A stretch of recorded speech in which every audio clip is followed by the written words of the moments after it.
शांति। आज 6 सितंबर 2022 की बाबा की साकार मुरली है। मुरली के महावाक्य हैं, मीठे बच्चे दुरादेशी विशाल बुद्धि बन सर्विस करनी है। सच और झूठ का कॉन्ट्रास्ट सिद्ध कर बताना है। प्रश्न है, महाभारत से कौन कौन सी बातें सिद्ध होती हैं? महाभारत का अर्थ क्या है? उत्तर है, महाभारत अर्थात अनेक धर्मों का विनाश और एक धर्म की स्थापना। दूसरी पॉइंट, महाभारत का अर्थ ही है पांडवों की विजय, कौरवों की पराजय। तीसरी पॉइंट, महाभारत लड़ाई से सिद्ध होता है कि ज़रूर भगवान भी होगा जिसने रथ पर बैठ ज्ञान सुनाया। भगवान ने ज़रूर राजयोग सिखाया होगा जिससे राजाई स्थापन हुई। महाभारत अर्थात जिसके बाद सतयुगी राजाई स्थापन हो। तुम बच्चे महाभारत पर अच्छी तरह से समझा सकते हो। यही बहार है दुनिया को भूल जाने की। ओम शांति। मीठे मीठे बच्चे जानते हैं कि इस समय महाभारत की सीन चल रही है। बाप ने समझाया था, जैसे आटे में नमक होता है ना, वैसे शास्त्रों में कुछ न कुछ सच है, बाकी तो प्रायः झूठ ही है। अब महाभारत के समय विनाश तो दिखाते हैं, यूरोप को भी दिखाते हैं, मूसल वहाँ से इन्वेंट हुए। यह भी तुम बच्चे जानते हो कि यह वही यज्ञ चल रहा है, जबकि एक धर्म की स्थापना होती है, पांडवों की विजय होती है भी राजयोग। दिखाते हैं अर्जुन के रथ में अर्जुन को श्री कृष्ण ज्ञान देते हैं। यह भी समझते हो राजयोग का ज्ञान दिया है। महाभारत लड़ाई के बाद ज़रूर राजयोग से राजाई स्थापन हुई होगी। इस समय तो राजाई है नहीं, फिर से स्थापन होनी चाहिए। महाभारत के नाटक भी बनते हैं, एडवर्टाइजमेंट निकल रहे हैं, उनका बाइस्कोप बनाया है, आकर के देखो। अब तुम बच्चे जानते हो बाप तुमको सब सच बतलाते हैं, वह तो नाटक आदि सब झूठे बनाते हैं। महाभारत का नाटक सर्विस के ख्याल से देखना चाहिए कि वह लोग क्या बनाते हैं, फिर उस पर हम क्या समझाएंगे। सर्विस के लिए विचार सागर मंथन करना होता है, परंतु बच्चों की इतनी विशाल बुद्धि हुई नहीं है। जिन्होंने नाटक बनाया है उनको जाकर समझाना है वास्तव में सच क्या है, झूठ क्या है। तुमने जो महाभारत लड़ाई दिखाई है उनकी तिथि तारीख चाहिए, कब लगी थी। जैसे कन कन में भगवान का नाटक बनाया है तो जाकर देखना चाहिए क्या दिखाते हैं। बच्चों की बड़ी दुरादेशी विशाल बुद्धि होनी चाहिए। वास्तव में सच क्या है उसके परिचय छपवाने चाहिए। सच तो वही है जो प्रैक्टिकल चल रहा है। नाटक सब झूठे कैसे हैं, सो आकर समझो। यह समझने से भी तुम सचखंड के मालिक बन सकते हो, ईश्वर से वर्षा ले सकते हो। ऐसे ऐसे सर्विस के ख्यालात आने चाहिए। सर्वोदया वालों से भी कोई कोई मिलते हैं, परंतु उसमें भी बड़ी विशाल बुद्धि चाहिए। उनको समझाना चाहिए सर्वमाना सारी सृष्टि पर दया करना, सो तो ब्लिसफुल एक ही बाप हैं, वही सर्व पर दया करते हैं। आज से 5000 वर्ष पहले भारत स्वर्ग था, सर्व सुख थे। अभी कलयुग के अंत में इतने दुख हैं, भ्रष्टाचार हैं, सारी दुनिया पर तो दया एक बेहद का बाप ही करते हैं। ज़रूर मैं जानता हूँ, तब तो बतलाता हूँ। सर्वोदया, इसमें सारी दुनिया की बातें हैं। अब भगवान कैसे सर्व पर दया करते हैं सो आकर समझो। अब कलयुग का अंत है, महाभारत लड़ाई भी है। ज़रूर कोई है जो पति दुनिया को पावन बनाने वाला है, तो सर्व आत्माओं का ब्लिसफुल वह ठहराना। इसमें ज्ञान की बुद्धि बड़ी अच्छी चाहिए। बाबा के पास तो समाचार मिलते हैं कि हम सर्वोदया लीडर से मिला, परंतु मिलने वाला बड़ी विशाल बुद्धि वाला चाहिए।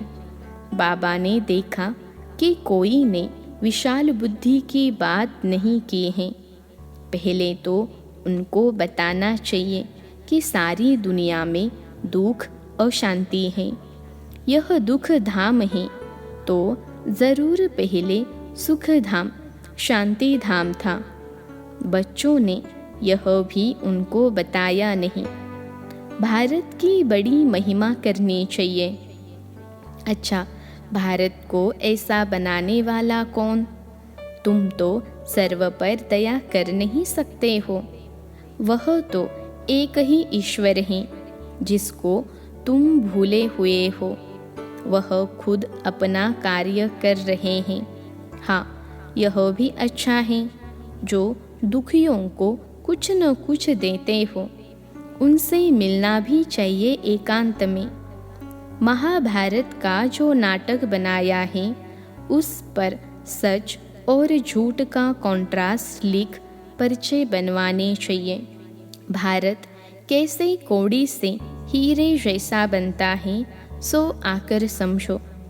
जब महाभारत लड़ाई हुई तब बाप भी था जिससे वर्षा मिलता है। श्री कृष्ण को तो कोई बाप कह न सके। मनुष्य जब गॉड फादर कहकर पुकारते हैं तब निराकार को ही याद करते हैं। तुम बच्चों को सारा दिन यही ख्यालात रहने चाहिए कि हम कैसे सर्विस करें। विचार सागर मंथन करना चाहिए कि कैसे औरों को जगाए। कांटों को फूल बनाना है, शमशान में जाकर सर्विस करनी है। बच्चे जाते हैं परंतु बहुत थक पड़ते हैं। देखते हैं कि इतना समझाते हैं परंतु सुनते ही नहीं। अरे समझेंगे भी कैसे? बाबा मिसाल देते हैं कि रीढ़ यानी भेड़ क्या समझे, है तो बड़ा सहज ज्ञान। ऊंचते ऊंच है भगवान फिर देवताएं। यह वर्णों का राज भी बहुत सहज है। ब्राह्मण चोटी है सबसे ऊंच। तुम देवता बनते हो तो इतनी महिमा नहीं होती है। इस समय तुम्हारी महिमा बहुत है। शक्तियों के कितने मेले लगते हैं, लक्ष्मी का मेला नहीं लगता है। उनका सिर्फ दीपमाला के दिन आह्वान करते हैं। मेला सदा जगत अम्बा का लगता है। तुम जानते हो जगत अम्बा कौन है, लक्ष्मी कौन है, लक्ष्मी की पूजा क्यों होती है। अभी सब कहाँ है? लक्ष्मी तो सतयुग में थी, अभी उनकी आत्मा कहाँ है? तुम जानते हो लक्ष्मी 84 जन्म भोग अभी वह संगम पर जगत अम्बा बनी है। एडॉप्ट कर फिर उनका नाम बदला जाता है। बहुत बच्चे कहते हैं हमको बाबा ने एडॉप्ट किया है, हमारा नाम क्यों नहीं बदला जाता है? बाबा कहते हैं क्या करूं, नाम तो बदलूं परंतु नाम को बट्टा लगा देते हैं, यानी बदनाम कर देते हैं। नाम भी बहुत फर्स्ट क्लास मिले थे। तुम प्रजापिता ब्रह्मा कुमार कुमारियाँ कहलाते हो ना।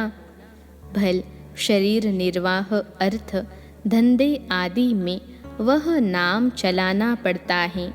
तुम तो कहेंगे हमारा तो अब यह नाम है, फिर भी एड्रेस घर की देनी होती है। बुद्धि में हैं हम ब्रह्मा कुमार कुमारी हैं, यहाँ बैठे हैं। साथ में शिव बाबा ब्रह्मा बाबा हैं। वहाँ बाहर मित्र संबंधियों को देखते हो तो वह नाम याद आ जाता है। वह नाम भी लिखना पड़ता है, नहीं तो समझ भी न सकें तो गृहस्थ व्यवहार में जाने से फिर भूल जाते हैं। उसमें रहते अपने को शिववंशी निश्चय कर उस याद में रहना पड़े। मेहनत है, इसलिए बाबा लिखते हैं कि चार्ट रखो। लौकिक संबंधी होते हुए भी पारलौकिक को याद करते रहें, इसमें मेहनत है। यह नई बात है ना। अब महाभारत नाटक में रथ भी तो दिखाएंगे, संस्कृत श्लोक भी ज़रूर बोलेंगे। देखना चाहिए कि क्या क्या बतलाते हैं, फिर उस पर ही लिखना चाहिए। सर्विस का ख्याल रहना चाहिए, परिचय देना है। यह बातें जानने से तुमको सच्चा महाभारत लड़ाई का ज्ञान मिल जाएगा। बाबा कुछ भी सुनते हैं तो ख्याल चलता है ना। तुम तो जानते हो, यह छोटे छोटे मठ पंथ पिछाड़ी में निकलते हैं। झाड़ की आयु पूरी होने से सारा झाड़ ही सूख जाता है। तो यह सब जो भी धर्म वाले हैं वह कोई सतयुग में आने वाले नहीं हैं। बाकी जो कन्वर्ट हो गए हैं वह कहाँ न कहाँ से निकलते हैं। जितना जो जिसकी तकदीर में होगा वह लेंगे। खुद समझकर फिर औरों को भी समझाना है। प्रजा नहीं बनाई, बहुतों का कल्याण नहीं किया तो वर्षा क्या मिलेगा।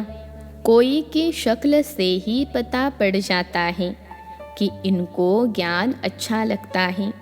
बात दिल से लगेगी तो कांध ऐसे हिलता रहेगा, नहीं तो इधर उधर देखते रहेंगे। बाबा जांच भी करते हैं कि यह नालायक है व लायक है। यह तो बेहद का बाप है ना, यह दादा भी समझते हैं ना।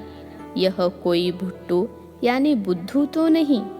बाबा कब कह भी देते हैं, अच्छा इनको भुट्टू समझो। तुम्हें शिव बाबा ही सुनाते हैं, मुरली चलाते हैं, तो कई ऐसे समझ लेते हैं कि यह थोड़े ही कुछ जानते हैं। यह तो हमारे मुहाफिक ही हैं। अपना अहंकार आ जाता है, समझते हैं हम तो सेवा करते हैं, हम उनसे भी तीखे ठहरे। ऐसे कहते हैं दुरादेशी नहीं हैं। बाबा की तो यह युक्ति है कि बच्चे शिव बाबा को याद करें। याद करने से ही विकर्म विनाश होंगे। इसमें देह अभिमान की तो बात ही नहीं। समझो शिव बाबा ने समाचार सुना, वही तुमको डायरेक्शन देते हैं। ऐसी ऐसी सर्विस करो, विचार सागर मंथन करो। सन्यासी आदि आगे चल बहुत निकलेंगे जो समझेंगे कि इन्हों को बढ़ाने वाला बेशक परम पिता परमात्मा है।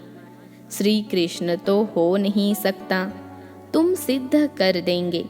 समझ सकते हैं राइट क्या है, रॉन्ग क्या है। रॉन्ग में कौन ले जाते हैं, राइट में कौन ले जाते हैं, यह तुम अभी समझते हो। यह कोई को थोड़े ही पता है कि रावण राज्य द्वापर से शुरू हुआ है, जो चला आ रहा है। रावण के चित्र पर भी समझाना है, यह कब से शुरू हुआ। डेट डालनी चाहिए कि यह रावण सबसे पुराना दुश्मन है। इन पर जीत पाने से तुम जगत जीत बन सकते हो।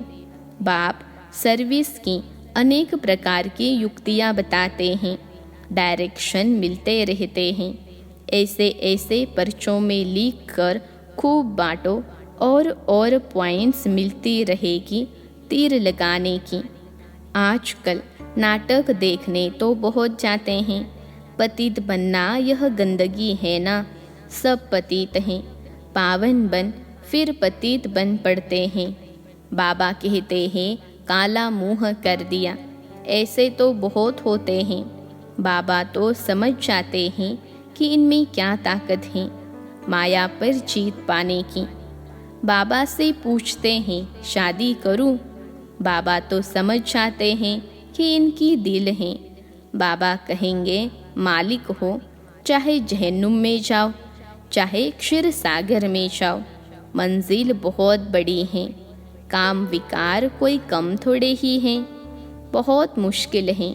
सन्यासी तो घर बार छोड़ जाते हैं। तुमको गृहस्थ व्यवहार में रहते बाप से योग लगाकर पूरा वर्षा लेना है। बहुत मेहनत करनी पड़े, प्राप्ति भी बहुत है। सन्यासी पवित्र बनते हैं तो बड़े बड़े प्रेसिडेंट आदि भी जाकर उनको माथा टेकते हैं। फर्क देखो पतित और पावन का। मेहनत से मनुष्य MP आदि बन जाते हैं। है सारा पुरुषार्थ पर मदार। कहते हैं ना, पुरुषार्थ बड़ा या प्रारब्ध बड़ी?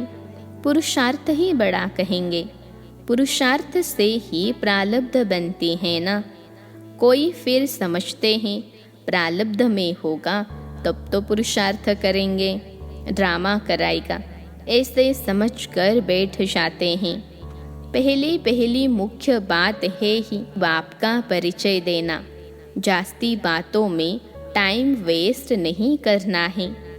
एक पॉइंट को समझे तो लिखवाना है कि मैं बरोबर यह बात समझता हूँ। बाप को जानने सिवाय और कुछ समझेंगे नहीं। पहली बात ही यह पकड़नी है। नहीं मानते हो तो जाओ अपना रास्ता लो। तुम कहते हो ना निराकार बाप सभी का बाप है, तो लिखो भगवान एक है, बाकी सब उनकी रचना है। अब बताओ गीता का भगवान कौन? कहेंगे वह तो निराकार है। उसने गीता कैसे सुनाई होगी? फिर बताना है प्रजापिता ब्रह्मा से क्या संबंध है? प्रजापिता ब्रह्मा द्वारा तो मनुष्य सृष्टि रची जाती है। शूद्र से एडॉप्ट कर ब्राह्मण बनाते हैं। यह लिखवा कर फिर एड्रेस लेना चाहिए। फिर 10-15 दिन बाद पत्र लिखाना चाहिए। पहले तो बाप का परिचय दे खुशी में लाना चाहिए। लिखो बरोबर बेहद के बाप से वर्षा मिलता है। यह ब्रह्मा कुमार कुमारी सुखधाम शांति धाम का रास्ता बताते हैं। लिखवा लेना चाहिए, फिर लिखा पढ़ी करते रहना चाहिए। इतनी मेहनत हो तब सर्विस कही जाए। औरों का कल्याण करने लिए नींद फिट जानी चाहिए।